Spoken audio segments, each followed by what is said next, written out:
Roller coaster dogma. Love is my religion. There, she had said it. At least to herself, and wasn't that ultimately the most important? The next moment, the idea was submerged in having to state for the 500th time that day, "Welcome to the fright zone. Keep your hands and feet inside while enjoying the ride.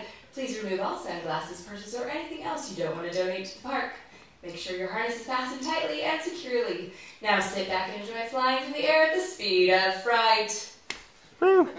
After checking the nuclear waste-colored car to ensure everyone inside would in fact stay inside, she gave the thumbs up to Jason in the booth, whose job it was to oversee the overall safety of the ride, and away sped another group of happy customers.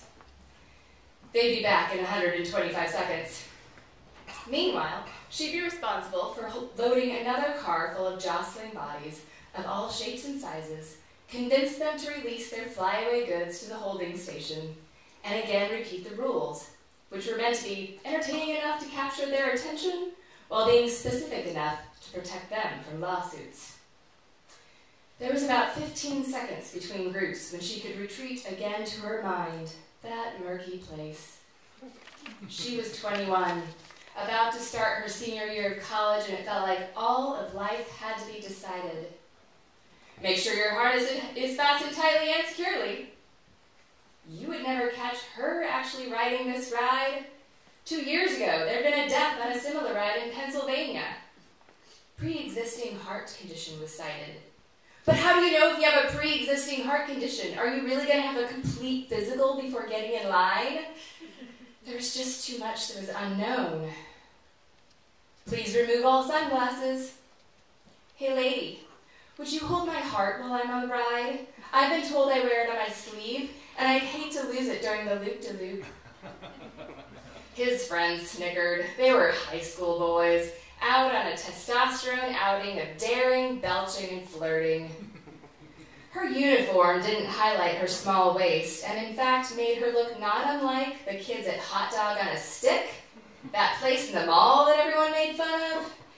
So she was always surprised, a bit horrified, and a little intrigued when anyone flirted with her. Her smile in return was mostly one side of her mouth turning up. They were boys, out to see if the world would respond at all, a test of their own reality. It made her feel tired. Though somehow their performing for each other made her own performance seem a safe and easy place to be. Her uniform hid her real self from the world, so that deep inside she could just be formless. On days like this, when she was able to slip back and forth between the internal and outside world so easily it wasn't hard to imagine that each car she sent off actually went somewhere and took her with it, propelling her closer and closer to her dreams. Keep your hands and feet inside at all times. Love was her religion. She would make it so. No more fighting within herself over what to do about the need for something greater. But what would it look like? She smiled on the waiting crowd. "Sarah!" Jason yelled. Startled, she turned to him in the booth, snapping his fingers at her. He mouthed, "Wake up!" and shook his hands in a lifting way. Deep breath as the slime-colored car returned. "Watch your step as you exit." She considered that her voice had a particularly compassionate tone and wondered if this is how the Dalai Lama began. Well, maybe not the Dalai Lama, but surely Siddhartha. He was probably going about his daily duty when he realized he was meant to love all of those around him. It was probably just this simple. Sit back and enjoy flying through the air at the speed of fright. "Shut up, you stupid bitch!" A scrawny boy of maybe 14 scowled at her, while the larger boys around him broke into laughs. "Yeah, why don't you go on a diet and call me in a year?" another one chimed in. The boys punched each other in their shoulders, laughing so loudly it drowned out her instructions. An uppity woman turned to glare at them while covering her intrigued daughter's ears. "Why don't you kids pipe down?" Sarah hissed. "Stop talking about my pipe," one retorted, grabbing his crotch. High-pitched laughs screamed through the air. She couldn't remember where she was in her spiel. When she came to their section, she crushed the harnesses into them, ensuring their safety.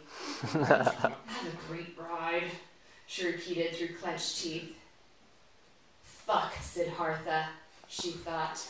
He didn't have to deal with boys trapped in bodies of furious hormones, in 95-degree heat, and enough adrenaline to kill a sacred cow.